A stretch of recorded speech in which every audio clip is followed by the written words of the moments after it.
Ayahku adalah dewa perang. Bab 533. Dia meraung dengan marah, Guan Qianjun, ada yang salah dengan pikiranmu saat menunggang kuda, kan? Sekarang, siapa yang menangkap siapa, dan siapa yang harus tunduk kepada siapa? Siapa yang tidak patuh? Siapa yang bisa memukulinya sampai mati? Guan Qianjun terkekeh, dengan sedikit angin dan guntur di wajahnya, sangat ganas. Ketika Tuan Wu melihat ini, dia tidak bisa menahan diri untuk tidak berjalan lagi dan berbisik, "Tuan muda, level ini." Diamlah. Ye Chen yang sangat marah segera menganggap Master Wu sebagai karung tinju dan mendorongnya dengan keras. "Keluar dari sini, aku harus menangani Guan Tianjun ini dengan benar. Beritahu dia siapa yang bertanggung jawab di sini." Dia mengangkat satu jari dan menunjuk dengan keras ke tanah. Tuan Wu menghela nafas, tidak berdaya. Meskipun dia adalah master pada periode tertentu, dia dapat dengan mudah membuang tuan muda yang sombong dan sembrono ini ribuan mil jauhnya. Tapi dia tidak bisa melakukan ini, dia makan dari keluarga Ye, dan dia adalah ahli nomor satu dari keluarga Ye di Tiandu.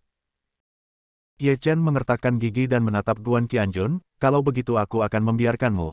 Orang yang keras kepala, perhatikan baik-baik siapa yang bisa mengambil keputusan di sini. Tangkap dia. Gunakan tali dan kait untuk menggantungnya di langit-langit. Aku akan memberinya 200 cambukan terlebih dahulu untuk melihat apakah dia memohon belas kasihan. Jika kamu memohon ampun, katakan saja. Jika kamu tidak memohon ampun, aku akan terus menamparmu." Langsung.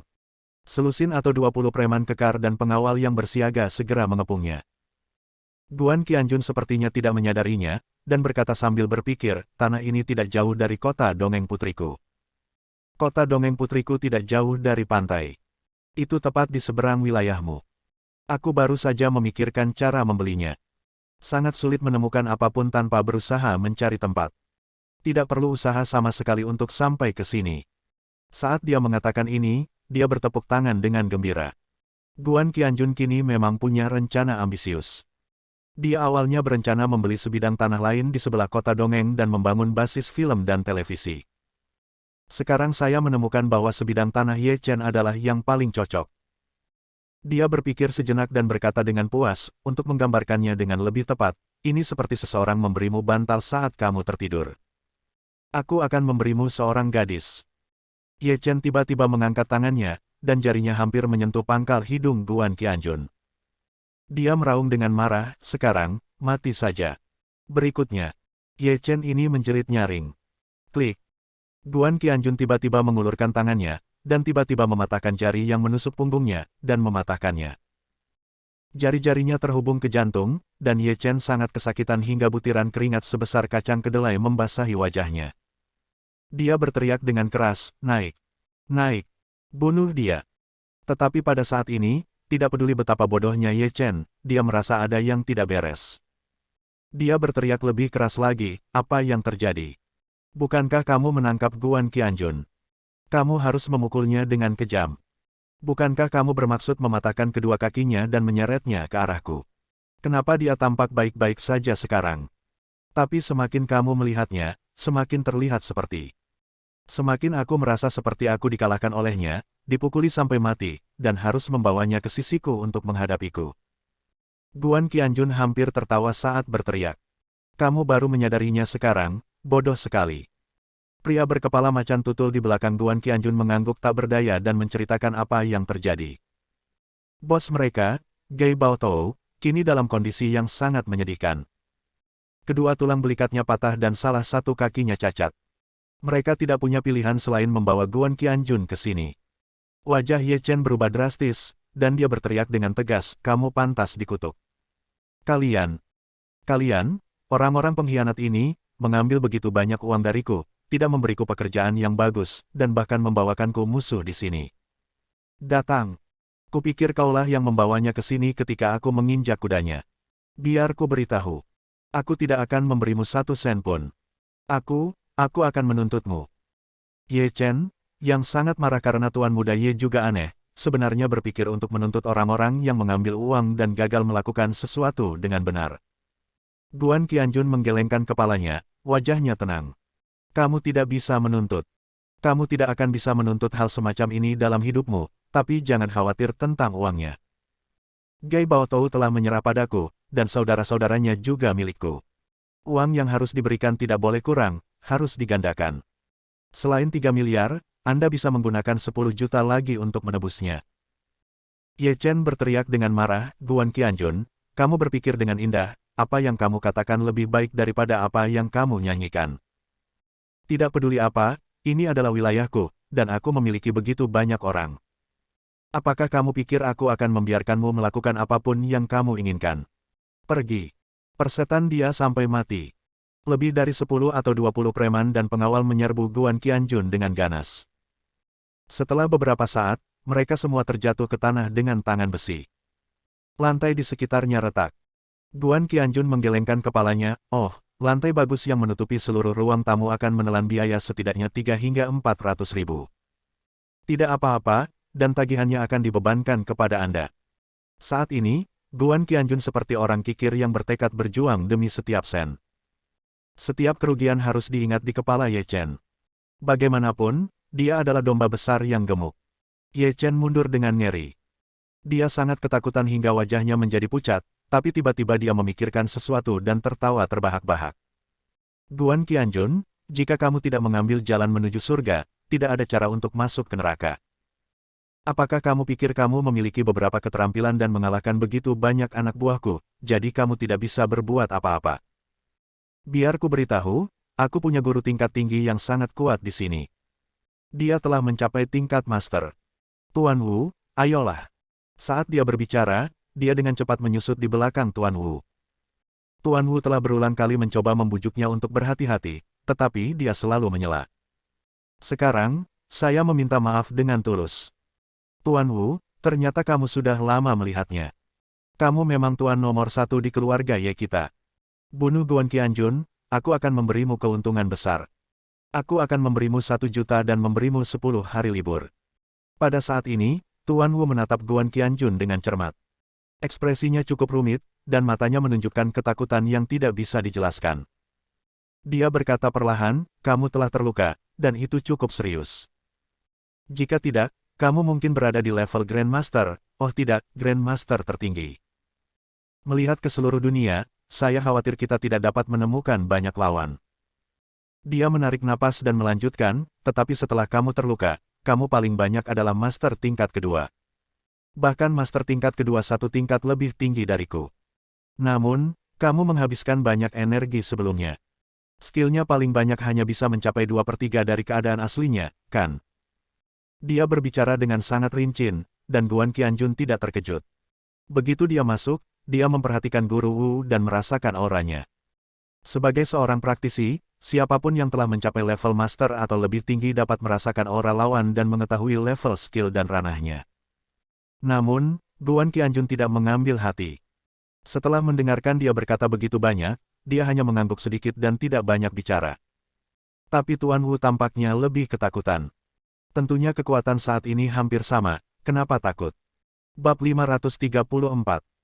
Ye Chen, yang berada di belakang Tuan Wu, berteriak histeris, Tuan Wu, mengapa Anda begitu banyak berbicara dengannya? Bahkan jika dia adalah seorang guru hebat di masa lalu, dia pasti tidak akan bisa dibandingkan dengan Anda sekarang. Meskipun dia lebih tinggi darimu, dia telah kehilangan 2/3 energinya. Kamu pasti bisa membunuhnya, kan? Tuan Wu menoleh dan mengangguk. Kamu benar. Aku bisa membunuhnya. Meskipun aku akan terluka parah, seharusnya tidak menjadi masalah besar jika aku membunuhnya. Ketika Ye Chen mendengar ini, dia masih sedikit khawatir, tapi dia segera menjadi sangat bahagia.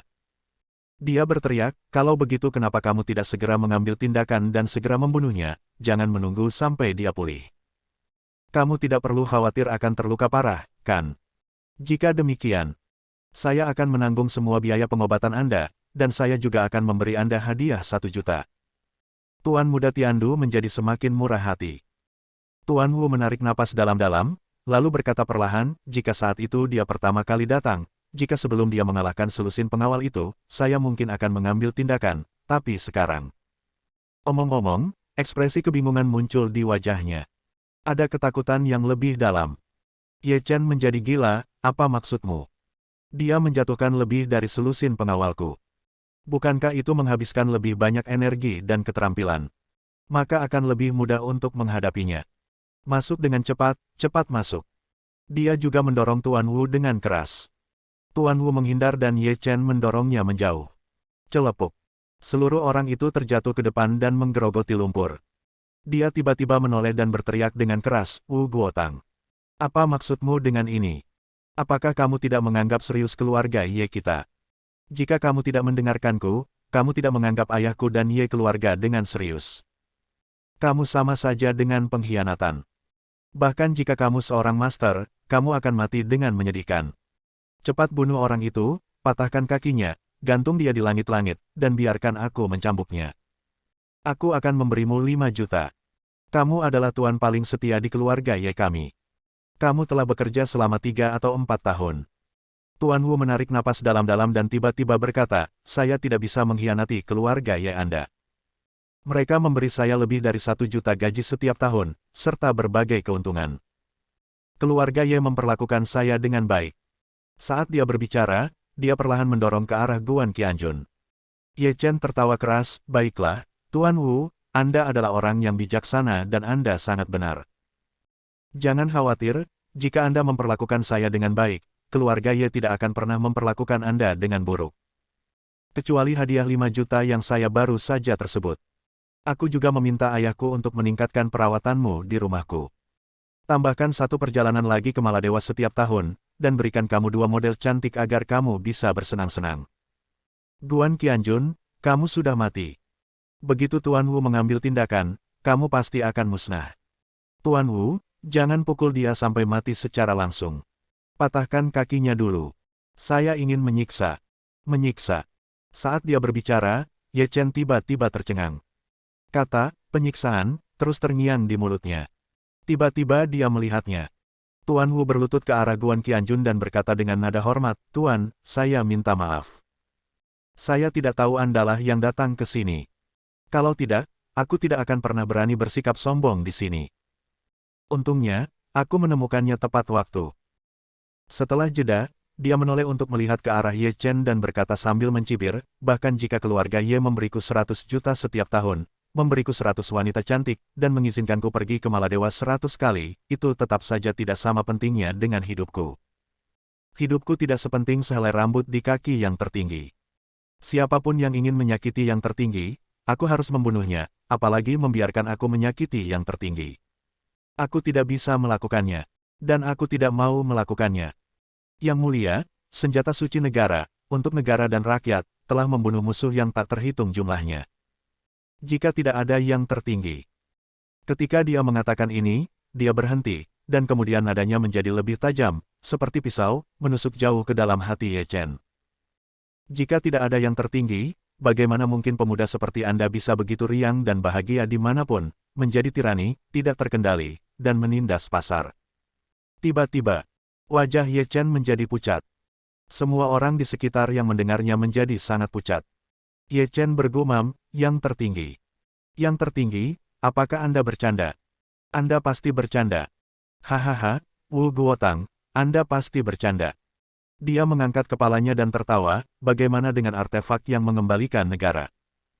Apakah Anda mengatakan bahwa Guan Qianjun ini adalah orang yang menempati posisi teratas dalam daftar Dewa Perang Global? Belum lama ini, kamu membunuh beberapa Dewa Perang Super dan Dewa Perang tertinggi, kan? Bagaimana orang sekuat itu bisa muncul di sini? Sama sekali tidak mungkin. Dia berteriak, tapi suaranya semakin pelan.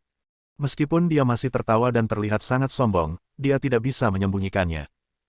Ketakutannya semakin besar. Dia tahu. Orang macam apa Tuan Wu itu? Mengatakan hal seperti ini sama dengan berbicara dengan gigi besi. Tuan Wu, betapa arogan dan sombongnya dia. Jangan ragu-ragu. Berlututlah dengan 1 kaki langsung ke Guan Qianjun. Berlutut. Ini adalah Tuan yang berlutut. Itu sudah melambangkan betapa transendennya identitas kuat Guan Qianjun. Tuan Wu menatapnya sambil mencibir, lalu menoleh ke arah Guan Qianjun. Yang mulia, mohon maafkan saya. Saat dia berbicara, ada rasa kagum yang mendalam dalam suaranya. Guan Qianjun tersenyum tenang, kapan kamu melihatnya? Master Wu dengan cepat menjawab, ketika Anda meluncurkan tinju penghancur tentara dan melumpuhkan selusin pengawal, saya menemukan hal itu di dunia ini. Tidak ada orang yang dapat menggunakan keterampilan tertinggi tinju pemecah tentara. Tidak banyak orang yang bisa menggunakannya dengan begitu terampil dan mencapai puncak. Tidak hanya itu, dia juga bisa memiliki aura mendominasi dunia. Kalau begitu hanya kamu, yang tertinggi. Dia menarik napas dan melanjutkan, sekitar 3 tahun lalu, sebagai anggota aliansi bela diri, saya diperintahkan untuk pergi ke garis depan untuk mendukung kelompok pertempuran dan bertahan melawan musuh asing. Pertempuran itu sangat sengit. Ada ribuan orang di aliansi seni bela diri kita, level terendah, semuanya alam seni bela diri tinggi, tapi kita semua terluka, dan 5 hingga 600 dari mereka terbunuh. Bahkan saya terluka parah. Tepat ketika sekelompok tentara musuh dikepung di sebuah lembah dan akan dicekik. Saat dia mengatakan itu, dia tiba-tiba berhenti dan mengangkat kepalanya. Dia memandang Guan Qianjun dengan lebih kagum. Kamu muncul, kamu datang menunggang kuda, terbang tertiup angin, seperti dewa. Kamu menyerang formasi musuh dengan tangan kosong.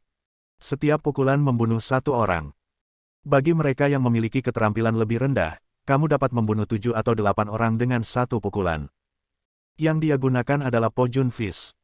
Pada saat itu, ada 2 dewa perang tingkat tinggi di antara pasukan musuh. Dewa perang tingkat atas, tapi dia bukan musuh seranganmu. Dia juga terbunuh. Rahmatmu telah tertanam dalam di benakku sejak saat itu. Biarpun kamu memakai topeng, aku masih bisa mengenali auramu. Kekarmu. Di akhir kalimat, dia mengangkat tangan kanannya dan menekannya erat-erat ke jantungnya. Berlututlah dengan satu kaki dan berikan penghormatan setinggi-tingginya kepada dewa perang tertinggi di depan Anda. Guan Qianjun menariknya dan menepuk lututnya. Oke, sekarang kamu sudah mengenaliku, kamu perlu mengingat 2 hal. Pertama, jangan beritahu siapapun. Kedua, hampir selesai. Tuan Wu menghela napas lega dan berkata sambil tersenyum, Yang mulia, tapi menurut saya ada yang ketiga. Saya akan menelepon ayah Ye Chen dan menceritakan kepadanya apa yang terjadi di sini. Aku tidak akan tinggal di keluarga Ye lagi. Bagaimanapun, keluarga Ye telah menyinggung perasaanmu. Ye Chen sangat sombong. Jika aku bekerja untuk mereka lagi, aku merasa tidak nyaman. Aku juga percaya. Ketika ayah Ye Chen mendengar tentang ini, dia tidak berani menyinggung perasaanmu lagi dan melakukan semua yang kamu katakan. Bersambung.